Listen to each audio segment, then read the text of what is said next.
You are listening to Leaders and Legends, a podcast produced by Veteran Strategies and featuring conversations with fascinating and impactful men and women who have shaped our world, our communities, and our history.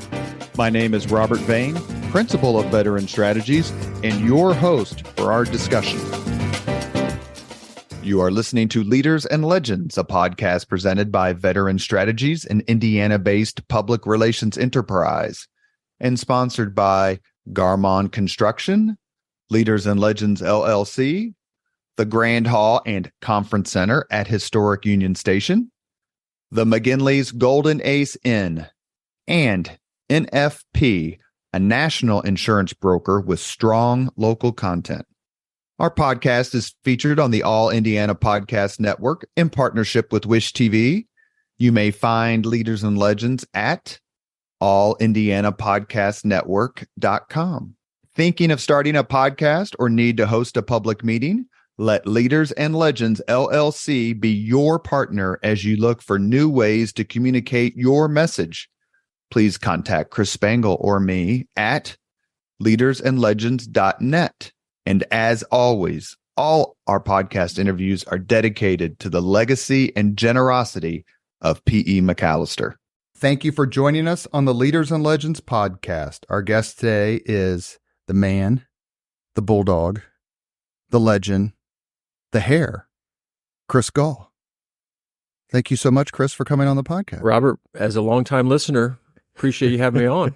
More than 280 episodes, and I as a steward of Indianapolis, Indiana, I enjoy listening to the history and the present day and all the topics you cover, so it's an honor to be on. You just preempted my introduction of you as probably the nicest person I've ever met. Well, thank you. You're a terrific, terrific person. Thank you. Chris is the Executive Vice President, Chief Marketing Officer of Visit Indy. He directs the organization's strategic marketing, communications, community engagement, government relations, and partnership development.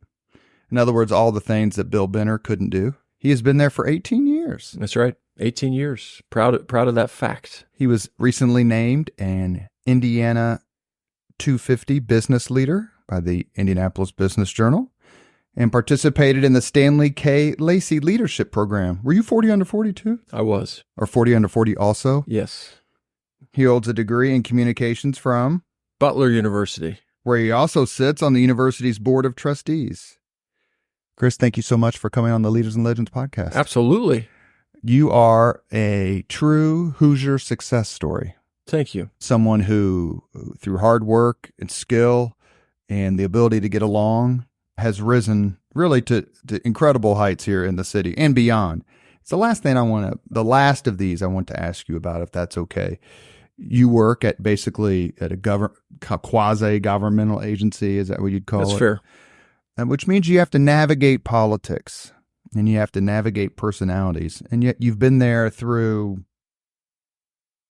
3 different mayors of 2 different parties and lots of changes. How do you navigate that, especially in today's world where partisanship is seemingly everything? That's a great question. Because honestly, I tell you, I don't know if I've known you for 20 years or so. I don't know if you're a Republican or a Democrat. Don't care, but I honestly don't know. And it's interesting because we are Visit Indy is a nonprofit. 90% of our funding comes from the Capital Improvement Board, so tourism tax. The other 10% from restaurants, museums, hotels that pay into us marketing and selling Indianapolis. We're the tourism agency. And I always say we're not a D, we're not an R, we're an I, and the I stands for what's best for Indy. And so that's the mentality we have when we head into work, is that decisions we make, stands we take as a nonprofit need to be Indianapolis focused and first. And it's not always that easy, but that's the mentality we have heading into what I call government relations, government affairs. And if something starts impacting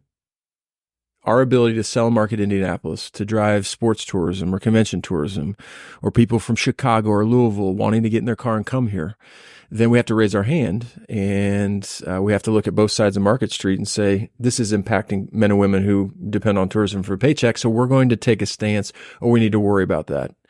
And that's the lens that we have within our walls.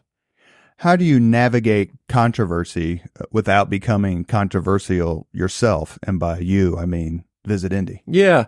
We always let the customer or the visitor speak for us. So if an issue starts bubbling up, certainly probably the most recent would be actually abortion bans nationwide. You think about women 28 to 42 are the majority who make decisions on where meetings are held. And when we started hearing from some of our customers, we went very statistically to share with the Indiana General Assembly on what we're hearing, not the stance we're taking, but what we're hearing from those who book meetings and conventions. So we let the data lead, and we let the visitor voice lead on what we're hearing and try to stay out of the weeds. I thought you were going to take me back to a particularly glorious period in my career, but since you didn't, because you're so nice. That's right. Then I'll do it. Yeah. RFRA. Sure. That's probably, I was working for Governor Pence at the time. That's probably the most explosive example of a controversial issue starting to bleed into other things. Yeah. What was that time period like? We're talking the spring of 2015. And it became national news. I was certainly aware of the calls you were getting, Visit Indy, and the complaints and the threats, if that's the right term. Sure. If you don't do something, we ain't coming there, basically. As a PR person and a policy expert, how was that to navigate? Because it was real. Yeah. Thanks. It's part of my career that I look back on, and it's crisis oriented, right? So a bill drops, the Religious Freedom Restoration Act, and immediately is polarizing, and it's taken and put forth a week ahead of hosting the NCAA men's basketball tournament, Final Four, I should say. And so we just started getting calls from some of our annual conventions and meetings. And, hey, we're tracking this. What's going on? And we've been watching it, but not overly concerned, if I'm being honest. And so when things started piling up, and companies were threatening not to do business here, and conventions and sporting events were saying we're not visiting anymore, and the foundation block of our brand, being hospitable, was under attack. It was real, and it impacted us in a real way. We did end up losing convention business, about $60 million over a 4 or 5 year period, and about 1 billion negative social media and media impressions about us not being a welcoming place. And so we had to push back, and we did that in a consensus building way, and letting the data, again, this is what the visitor is saying, this is what the C-suite is saying about us. And so it was hard because the aisle wasn't set as firmly as you might think on that issue. And so we were trying to navigate that in real time. And from Governor Pence to Mayor Ballard, both ends of Market Street, listening and learning. It really blew up when George Takei took notice of it on social media. And it was really the first time in my PR career where I noticed that social media it would be an understatement to say it made a difference. It exploded it, and it became a worldwide issue instead of just what was happening in a particular industry. Was that something that you experienced for the first time, where social media really drove the discussion?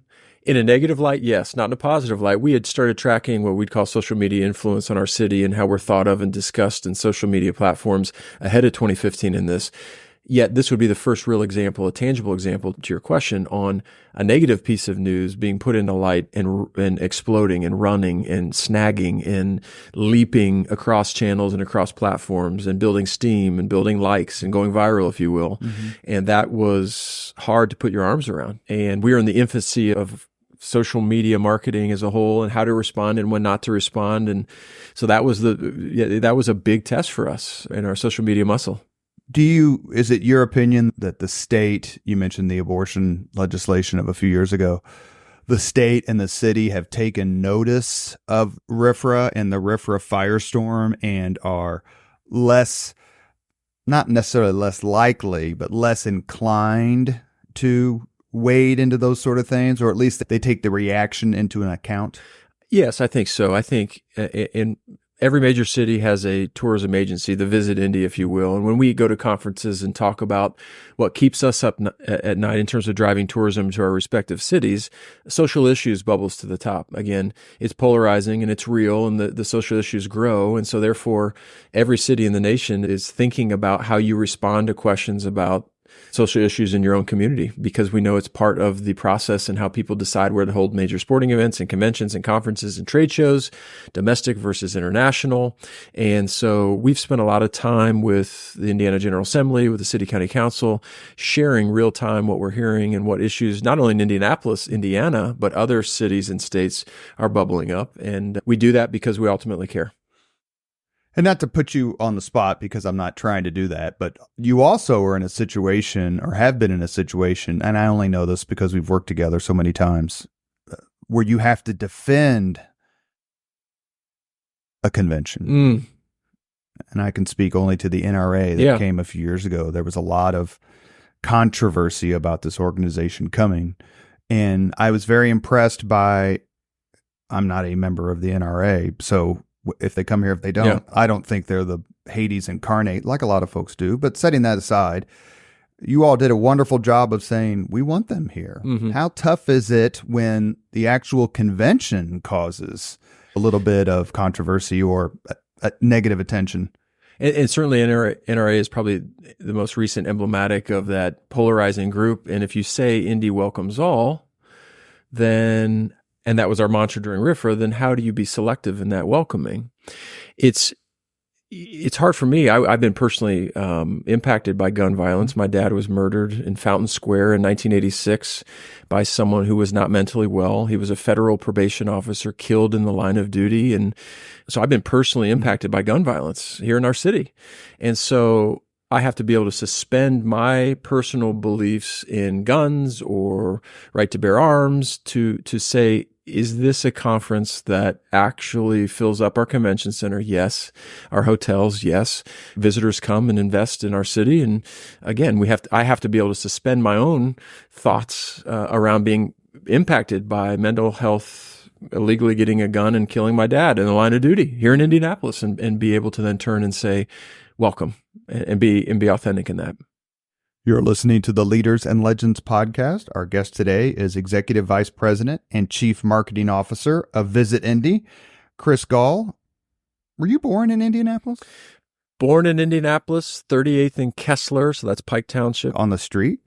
I was born St. Vincent's Hospital, the OG St. V's. And did you go to Pike High School? I did. I'm a Pike Red Devil. Did you go with Solari? Michael Solari? Mike is a little younger, and our governor's a little bit older. I was going to say your governor's, because he's class of 80. Holcomb's 6 months older than I am. Yeah, he and I played for the same basketball coach, Ed Siegel, at different times, and both credit him as a mentor, our basketball coach, who ended his career a few years after I hung it up. But yeah, Pike really shaped me in so many ways, and then I went on to Butler University. I didn't go too far. I wanted to stay a little closer to home because my mom and brother were there, and it felt like the right move. And from Butler, I then went, my mom's side has ties to Hawaii. And so as a kid, grew up going to Hawaii, spending time in Hawaii, and got offered a job in destination marketing in Hawaii. So I spent a couple of years there with my wife, Catherine, and then we decided it's time to come back and start a family. So we moved back to Indy in 2005, and I just wanted to stay in tourism. Hawaii's gross domestic product is largely dependent on tourism. And so I've always been interested in like why people travel, what they leave behind, how they influence. So I came back to Indy in 2005, and I'm like, I want to stay in tourism. And Visit Indy had a job, and longtime sports columnist and a mentor of mine, Bill Benner, he and I started the exact same day in October of 2005. And it was a pleasure to work with him and alongside him and learn from him and other skilled communicators like Bob Schultz, and have grown up there at Visit Indy. And now it's my 19th year.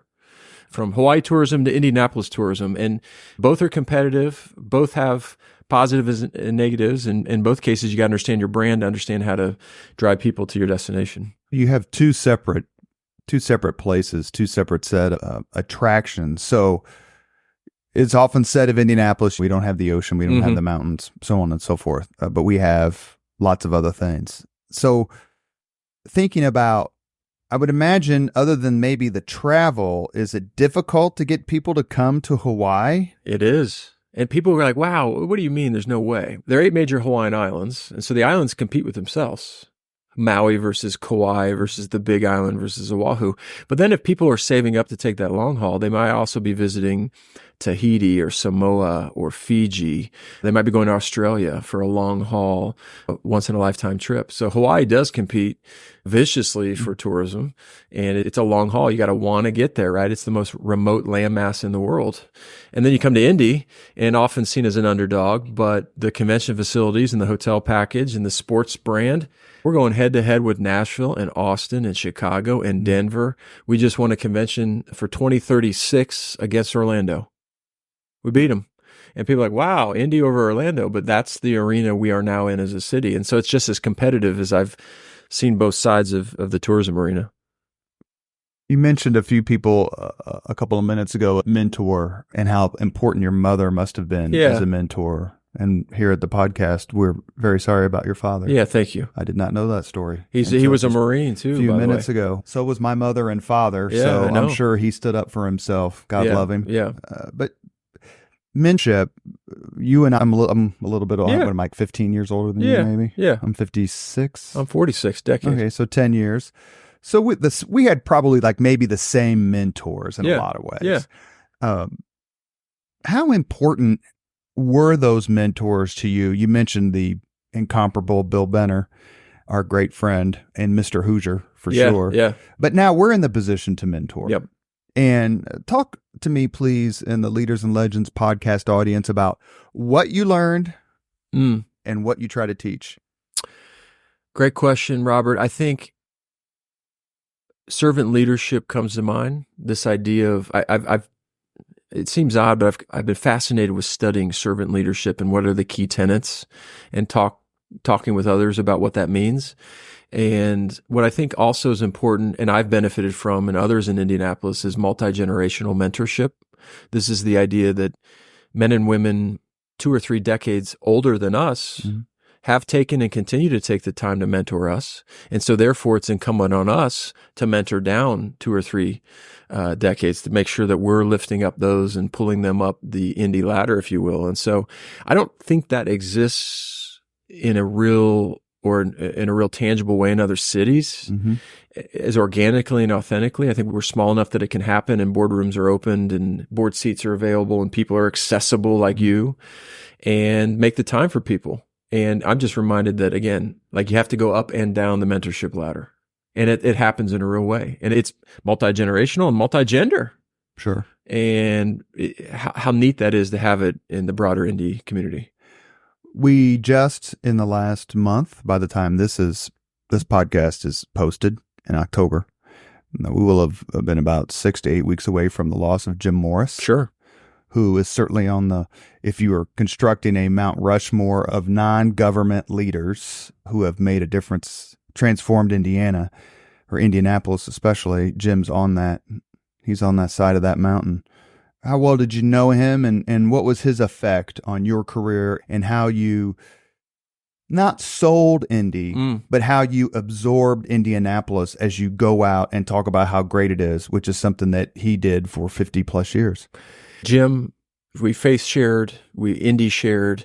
He was one of the first to come when he returned back to Indianapolis as a past chairman of Visit Indy's board and on our board to help understand how we were positioning the city and making recommendations on talking more favorably about our city and not coming from a position of weakness. He was someone that just epitomized encouragement and consensus building and being present in every moment, the consummate connector of people. And so I valued him and his mentorship from the professional side. And then on the personal side, in 2018, I was diagnosed with testicular cancer. And he heard about it, and he called me, and he said, "May I help put you in touch with Dr. Larry Einhorn?" And I said, "Thank you, absolutely." And he helped me get in to see arguably the world's leading oncologist for this type of cancer here at IU Health. That is one of many examples of Jim proactively reaching out, taking the time to help me when he didn't need to, when he's very busy. And so I got a chance to see his wife, Jackie, a few days ago and just express how sad I am, but how fortunate I am, and how all of us have been that he helped shape us in the city. Our condolences and thoughts and love certainly go out to Jackie Morris.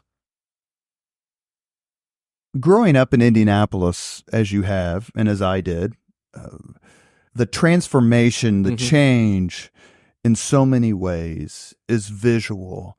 What are some of your memories growing up in Indianapolis? So I'm guessing you're born in 77? Got it. So you came of age about the time that the Pan Am Games were coming and the Colts were already here. And so maybe what you witnessed wasn't as drastic as someone like me who remembered only coming downtown to see Dick the Bruiser because there was nothing else to do. Who lived around the corner from me.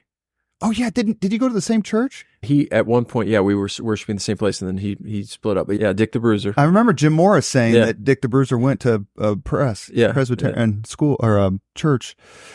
How do you rate Indianapolis's growth, change, especially when you compare it to other cities that are really, in a lot of ways, coming in our wake? I'm thinking particularly of Nashville. Yeah. Cities compete for talent, for tourism. I would give Indianapolis, Indiana, 7.5 out of 10 right now. I think we are being very deliberate and exceptional in where we're placemaking and how many cranes we have in the air for what construction projects and where within our city. I think we've done an exceptional job thinking about cleaning up the White River to have better activation along the White River. I think we've successfully retained some of the key events and institutions that call Indianapolis home.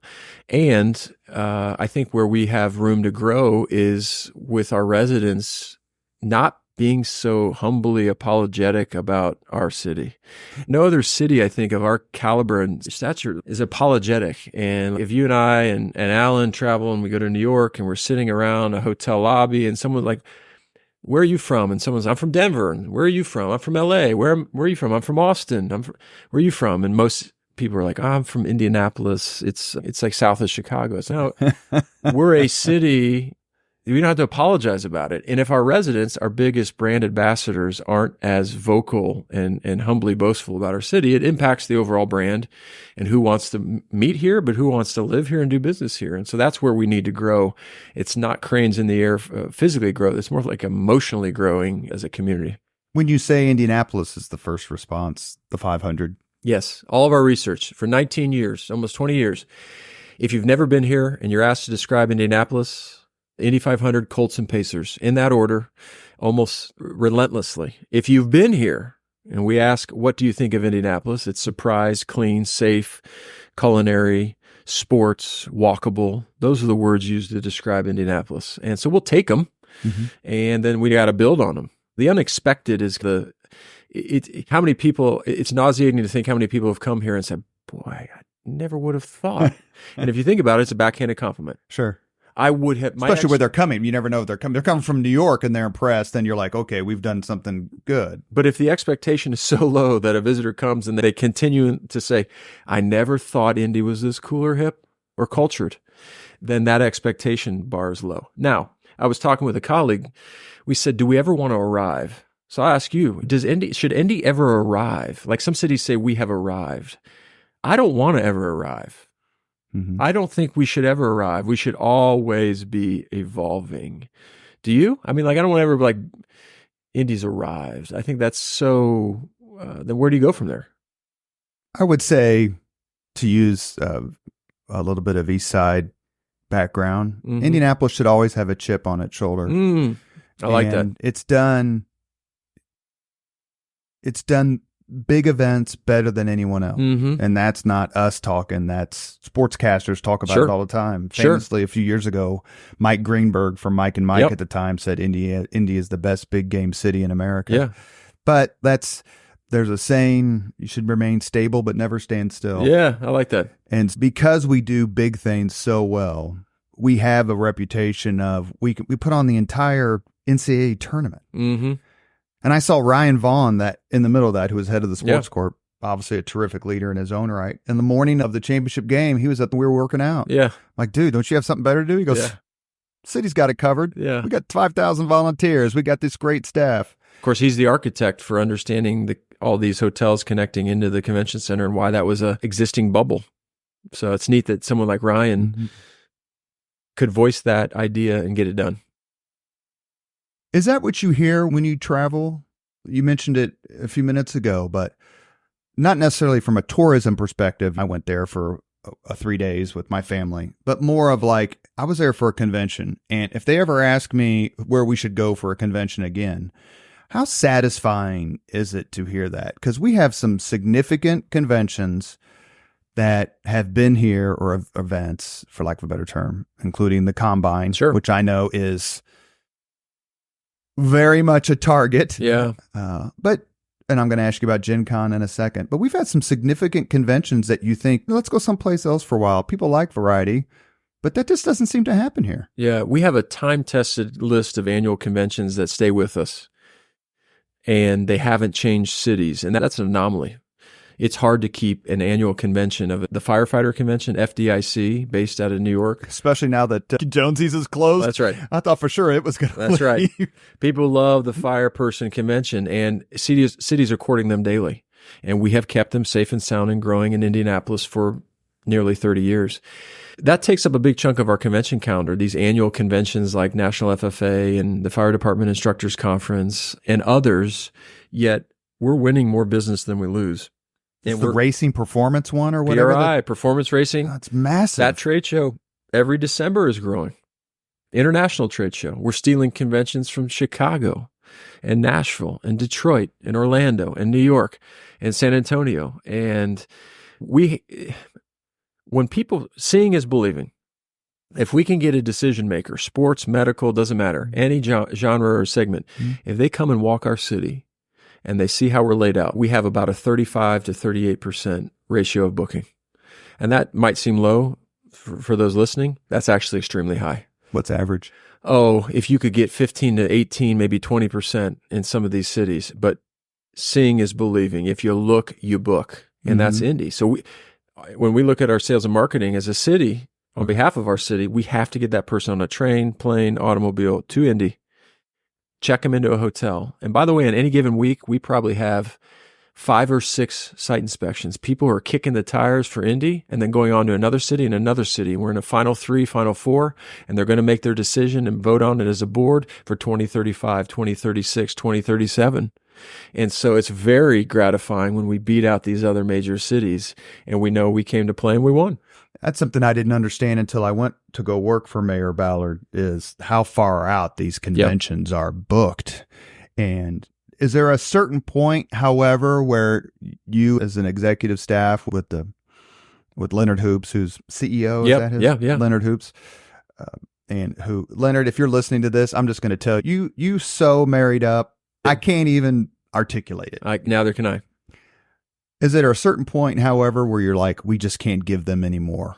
Yeah. We're going to have to just let them walk away because they're starting to want too much. How painful is that? That's hard because in some cases, it's harder to retain a customer than attract a new. And so is the city progressing and getting bigger and stronger and better? And in some of the case, like we have physical space limitations, and then you have emotional limitations where convention organizers need more, are being courted by other major cities with more incentives and more dollars and more cents and bigger pots of money to come there. And by definition, a trade show or a meeting or a convention is a profit-producing function of an association or a corporation. They bring large amounts of people together for a finite time with selling trade shows and sponsorships and attendee registration.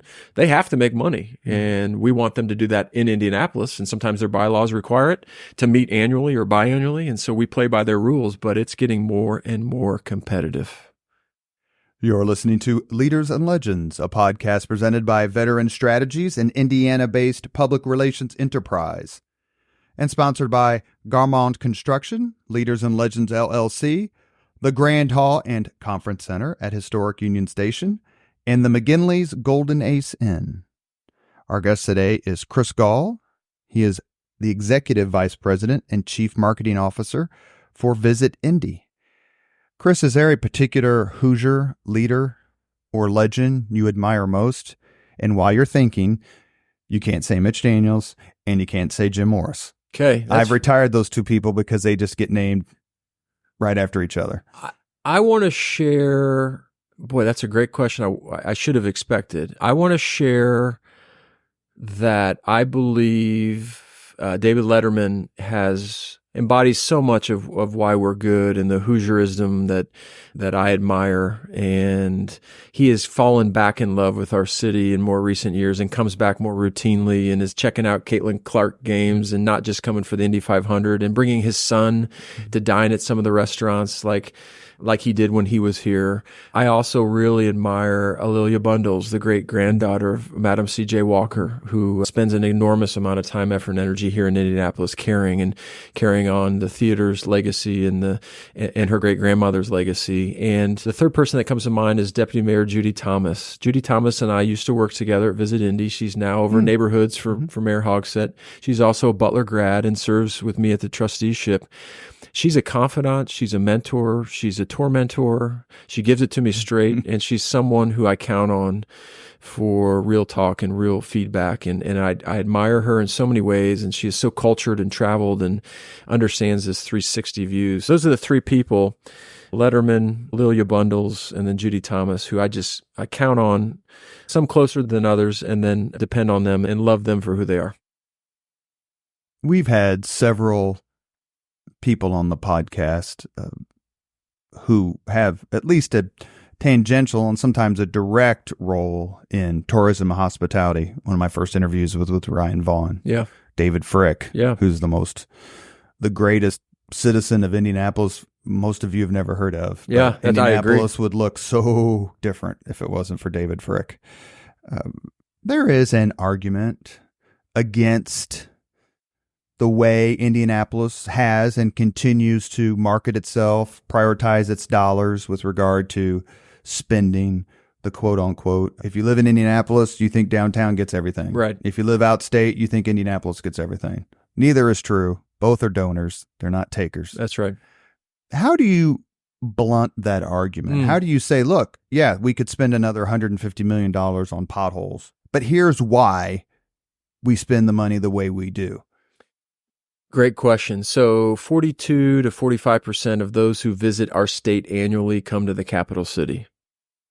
And so when you start from that perspective, that the sheer volume of people arriving to explore our state come to the capital city, that's a helpful kind of starting point when you're talking to someone who might live north, south, east, or west. So to have a thriving capital city, not just the downtown, but the Marion County as a whole is important because it's where many are thinking about not only visiting, but living and working and playing. And I think we've done a better job recently, led by the Chamber and the State House, to think regionally, that we need to think about the 9-county region in particular and how we work together and approach issues and opportunities together. But public safety, tourism tax, and I always remind our state elected officials, is that tourism tax, hotel, restaurant, museum, car rental, when you rent the convention center, a portion of that goes back to our state. A portion of that goes back to city government. And those dollars are, we know, line item for public safety, infrastructure, etc. Do you think, and this isn't meant to be an insulting question because it's not, because it's complicated. And there's also a lot of constituent pressure. You don't lose any votes going back to Northeast Indiana or Southwest Indiana. You don't lose any votes by needling Indianapolis. Sure. Right? So, and possibly gain votes by saying, hey, look, I'm going to stand up for Vanderburgh County. Sure. I'm going to stand up for Clinton County or whatever. Do you get the sense that they understand that? There's the, hey, we need to be vigilant that every other county doesn't get starved, but we also acknowledge that without the economic engine of Indianapolis, tourism, visitors, etc., this state's fiscal situation would be considerably different. We do. We ultimately do believe that the Indiana General Assembly believes that and knows that. And certainly that shouldn't discount them from advocating for their own region, right? Where it comes alive is we know during session, conventions come and go. And that is emblematic and very visual in having someone from any county go, wow, okay, the capital city's buzzing. Mm-hmm. It's hard to find a hotel room. Sometimes for our elected officials, we have to really work hard to find them hotel rooms. And we like that. We like to see that bustling city because we know the dollars spread out across the entire state budget. But when we talk to our tourism counterparts in other major cities who happen to be capital cities, we know that we're not alone in the capital city gets everything perception. What about the rest of the state? So we always have to be cognizant of that. How is the convention business, the tourism business, outstate, Fort Wayne, Evansville. They're not big. They're significant cities. Indianapolis is considerably bigger. Do you have much cooperation or conflict with their version of Visit Indy? It's a great question. The Indiana Tourism Association, ITA, brings us together, and state tourism, the Indiana Destination Development Corporation, IDC, brings us all together pretty routinely to think about Indiana as a whole for tourism. What's nice is that the Indiana Convention Center is the 17th largest in the nation. Fort Wayne has a sizable convention center, yet we don't compete per se, right? We're not constantly juggling for business. There's other states that have multiple centers within their own state, within closer proximity, or event centers that would go toe-to-toe. We're able to say, you know what, amateur sports can be alive and well in Westfield at Grant Park. And we'll help you with some hotel rooms in Marion County, but Hamilton County is going to get the majority of it. And that's a good thing, because then we can shift and book something else down here in Marion County. Same thing for Fort Wayne. We've sent them leads, if you will, for business that might not fit within our books, and they've benefited. So I'd like to think we work exceptionally well, specifically with the oversight of this Indiana Tourism Association, ITA. Okay, you're off the record. Yeah. Even though you're being recorded. Clearly. And I'm going to put this on the internet where it'll live forever. True or false? Gen Con is your favorite convention? It is true for the following facts. It is highly visual. It's multi-generational. It's been here since 2003, and people have fun. The only time I'm able to say people vacation in Indianapolis is for Gen Con. That's a good point. We are a city that people take long weekends and escape or get a getaway, but we're not a vacation destination. The research shows that. With the exception of Gen Con, people will take 5 days and plan their summer travel to Indianapolis, Indiana for a vacation, not a getaway, not a long weekend, not a couple's getaway, although we get those. Right. So I love Gen Con for those reasons. How many Harley Quinn outfits have you seen? Too many. They seem to be everywhere during Gen Con. Games get launched at Gen Con. They just had record attendance. We have them safe and sound through 2030, and they had a record-setting attendance. It's part of the reason why we're growing the convention package. Not the only reason, but part of it. We just went out to Seattle, where they're based, met with their CEO and their executive team, and learned about how they want to continue to grow 8 to 10% in the next 5 or 6 years here in Indianapolis. So we pushed away Chicago, we pushed away other cities that wanted them, and we've got them safe and sound through 2030. What makes Indianapolis the perfect place for a Gen Con?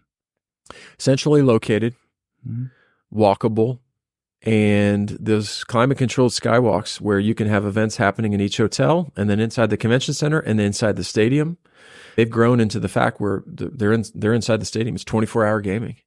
We do love all of our annual conventions equally. Sure. And what's interesting is Gen Con locally has grown from, what are those geeks doing, to, wow, we really love them. And you ever take your kids walking through the hall? Oh, yeah. Remember you gave me tickets so I could take my kids who were like in grade school, and they were just mesmerized. It's fun to see. It's fun to see the excitement and the buzz, and that's just... But then you turn around and you got National FFA, and you've got 70,000 kids, aspiring leaders in the making, okay, from all across the country who come here every single October, November. They're behaved. And oh, by the way, when we talk to the Indiana Economic Development Corporation or Develop Indy, what a unique opportunity to have these visitors first come as a student. Yeah. And then they think about attending college and entering our workforce. You look at the trade show floor for National FFA, it's car manufacturers, it's clothing, and it's colleges and universities. They want those high school students to come to their university. So we get built in this audience of 70,000 future aspiring leaders who come here every year. And don't you think they have a positive experience and come back as a visitor or as a student? Did the TV show The Big Bang Theory help accelerate Gen Con? I think so. I think geek culture is in, and it has been, and studying is cool, and gaming is cool, and it's not just one-dimensional board games or two-dimensional or three-dimensional. People are getting behind games, and so gaming is cool. We have a few more minutes on the Leaders and Legends podcast with Executive Vice President and Chief Marketing Officer Chris Gahl of Visit Indy. Was the NDY, was that your idea? Who deserves credit for that?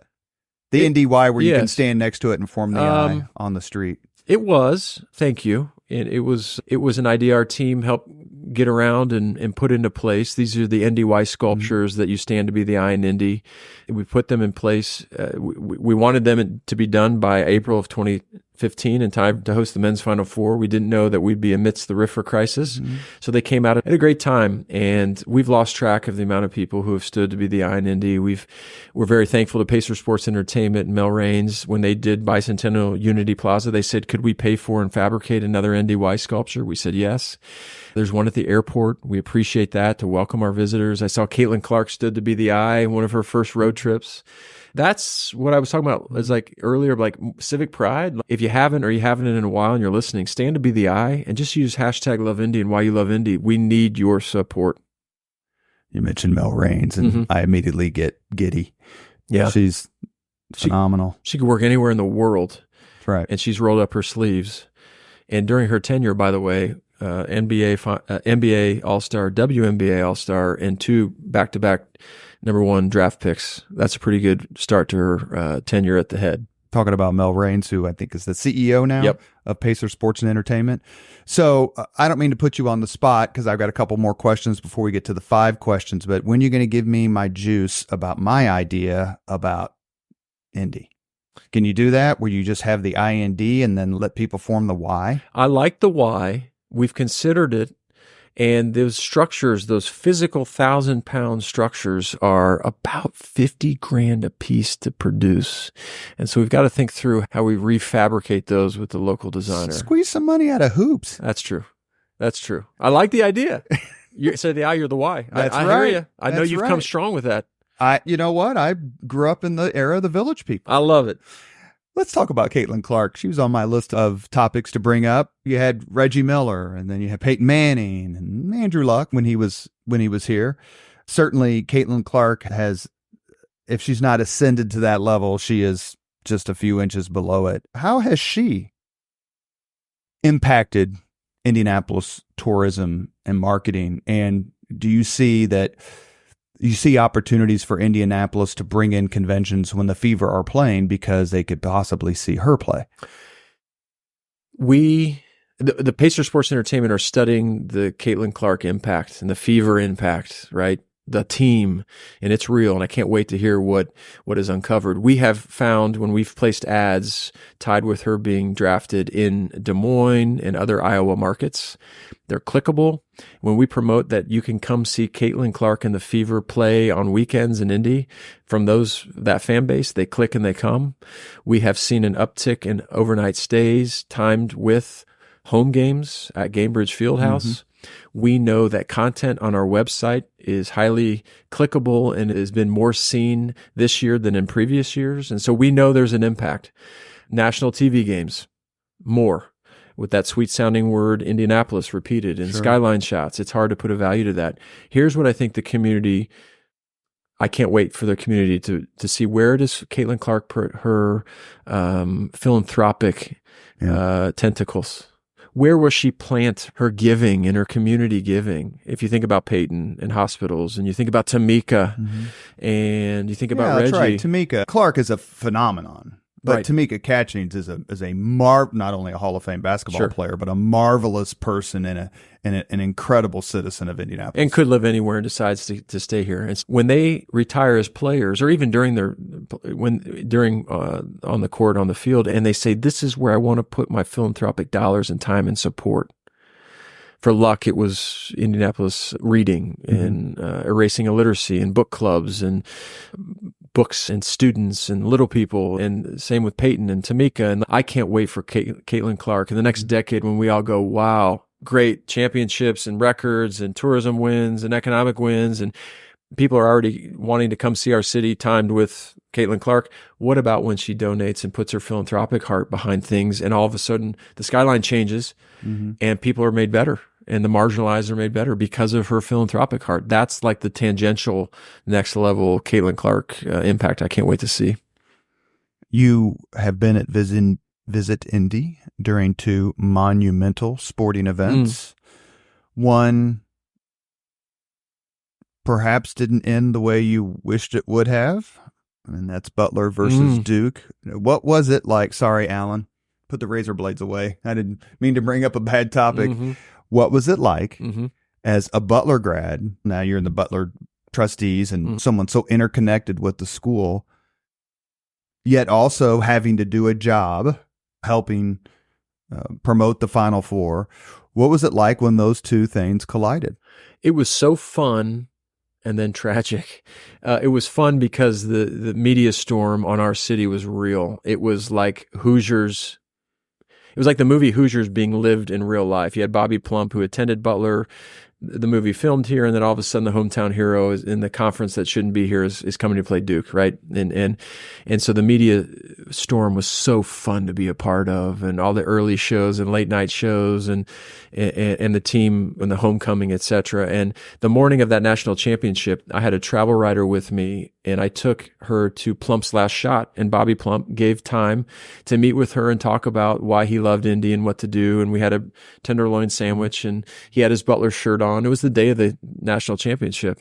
And the travel writer got all this great content, and she peeled off, and I said, "Bobby, what do you think?" And he gave me this giant hug, and he said, "I think it's going to be a buzzer beater." And it gives me chills still. I said, "Where are your seats?" He said, "Next to Governor Mitch Daniels." And I looked down, and there he was. And I've only watched that shot once, and it was live. I don't care to watch it again. I don't care how close it was or wasn't. You were at the game, obviously. I was, next to my wife, Catherine, who I met at Butler, and I sulked for days. And you have to remember, a couple of weeks prior to that, our Colts lost in the Super Bowl to the Saints. So it was like this double whammy of so close in so many weeks. But I was at the Colts because I was working for the mayor. And as everyone knows, or people perhaps know, I've been a Miami Dolphins fan since Super Bowl VI, which is 1972. But I don't know that I've ever rooted harder for a team to win than I did for the Colts to win that Super Bowl. Because at the beginning of the fourth quarter, I got a text from Mayor Ballard that said, because we obviously weren't sitting in the same section, if the Colts win, get down here. We're flying home on the Colts plane. Oh.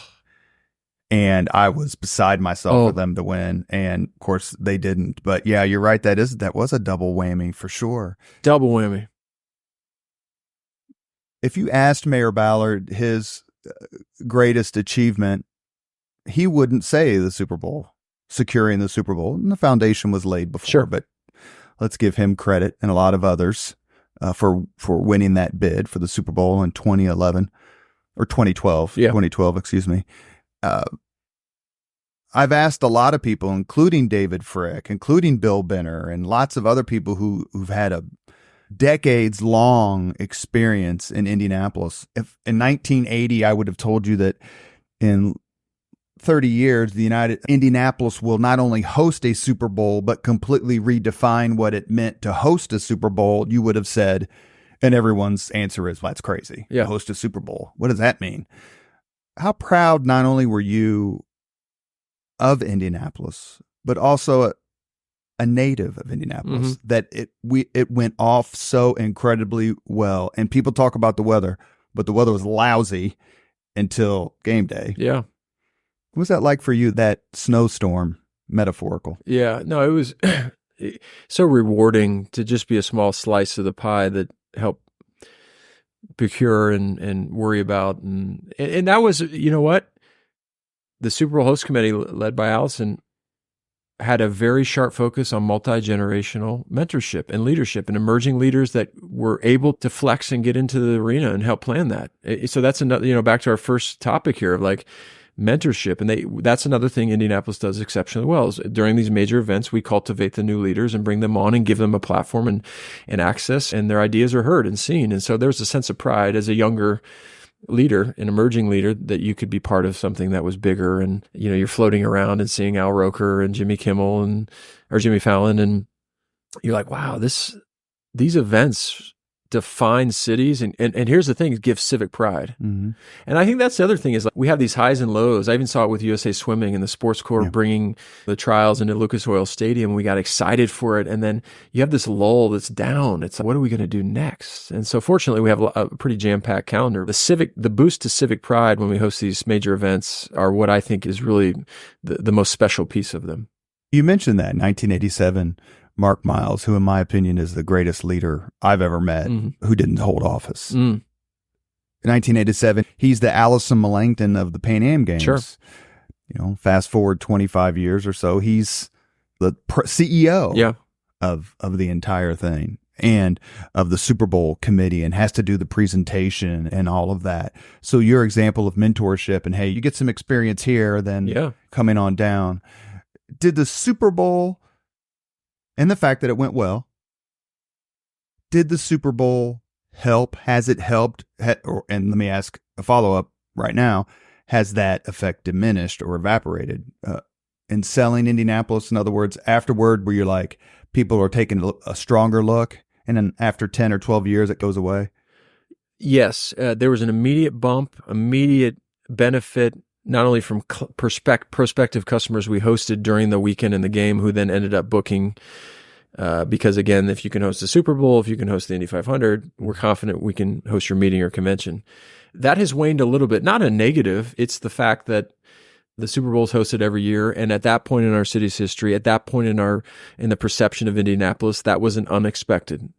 And now we are even more of a sports-minded city with even a bigger portfolio of events, that it's waned a little bit, but not because it's a negative. It's just because it's almost the expectation now in a good way. But keep in mind, we've held on to the Combine since 1987 and are viciously trying to protect it for year in and year out, while other cities much bigger than us in population are trying to get it. But the NFL will often point to the Super Bowl. And one day, with the sports core and the Colts leading us, we'll probably get the draft.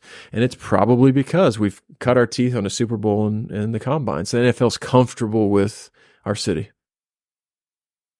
So if someone asserted that Indianapolis came of age because of Super Bowl 46, you would say?